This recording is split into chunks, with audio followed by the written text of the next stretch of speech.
রুচির পরিবর্তনের জন্য অবশ্যই আমাদেরকে বিকল্প কিছু খুঁজতে হয়, সেটা হোক ভর্তা অথবা ভাজি অথবা তরকারি, যার যেটা পছন্দ সেইভাবে কিন্তু রুচির পরিবর্তন করে খেয়ে নেয়।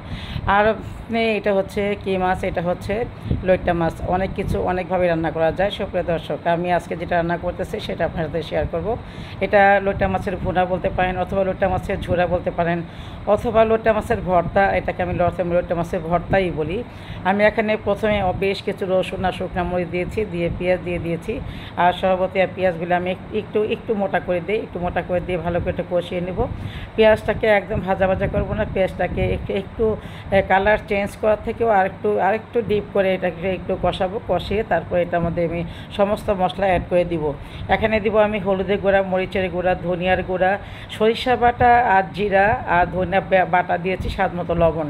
আর অবশ্যই দেওয়া লইট্টা মাছ বা সামুদ্রিক মাছের মধ্যে লবণ থাকে, সেটা চেক করতে হবে।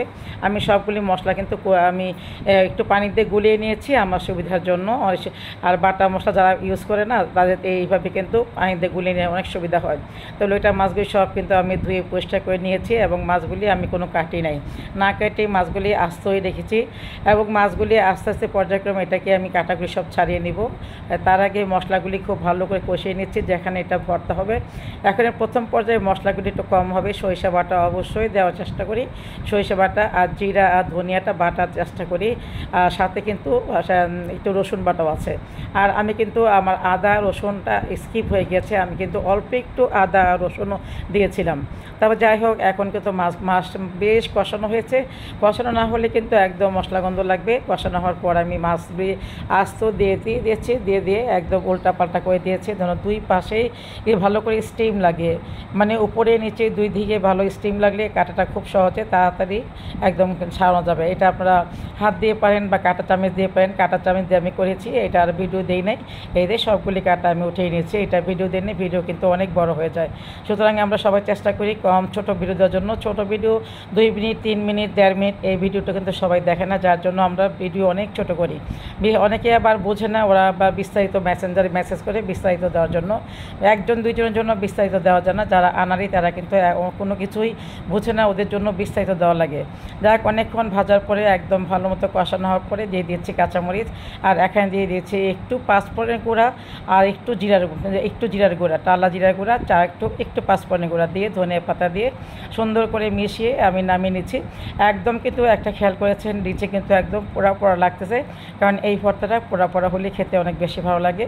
আর এটা যাকে খাওয়াবেন সে আপনাকে রেসিপি চাইতে বাধ্য হবে। একদম আঙ্গুল চেটে পটে খাওয়ার মতো একটা ভর্তা। আর মুখে রুচি না থাকলে এই ভর্তা দিয়ে অনায়াসে 2 প্লেট ভাত খেয়ে দিতে পারবেন। আর হ্যাঁ, অবশ্যই এই ভর্তাটা বানালে কিন্তু অবশ্যই ভাত বেশি রান্না করতে হবে, তাছাড়া কিন্তু ভাত শর্ট পড়ে যাবে। এত মজা! খেয়াল করেন, আমার কিন্তু তাওয়াতে লেগে আসতেছে। এই তো এখন সার্ভ করার পর আর নামানোর আগে অল্প একটু চিনি, যেহেতু সরিষা দিয়েছি, ওইটা স্বাদের ব্যালেন্সের জন্য অল্প একটু চিনি দিয়েছি। সরিষা বাটা দিলে কিন্তু একটু চিনিতে হয়। আর আমার মাছটার মধ্যে লবণ ছিল কিনা আমি চেক করেছি, চেক করে শেষ পর্যায়ে এসে লবণটা আমি দিয়েছি। তারপরে এখন এটা আমি নামিয়ে নেব। নামানোর সময় হয়ে গেছে, চারিদিক দিয়ে কিন্তু একদম লাল লাল হয়ে আসছে। এখন কিন্তু ভর্তাটা নামানোর সময় হয়ে গেছে। আর এটা যে একবার যে খাবে সে বারবার খাবে, আমার একবারে হয় নাই, তারপর দিন আমার আবার বানিয়ে দিতে হয়েছে। তো আমি ভর্তাটা ঢেলে নিচ্ছি, একটা বাড়িতে সার্ভ করে নিচ্ছি।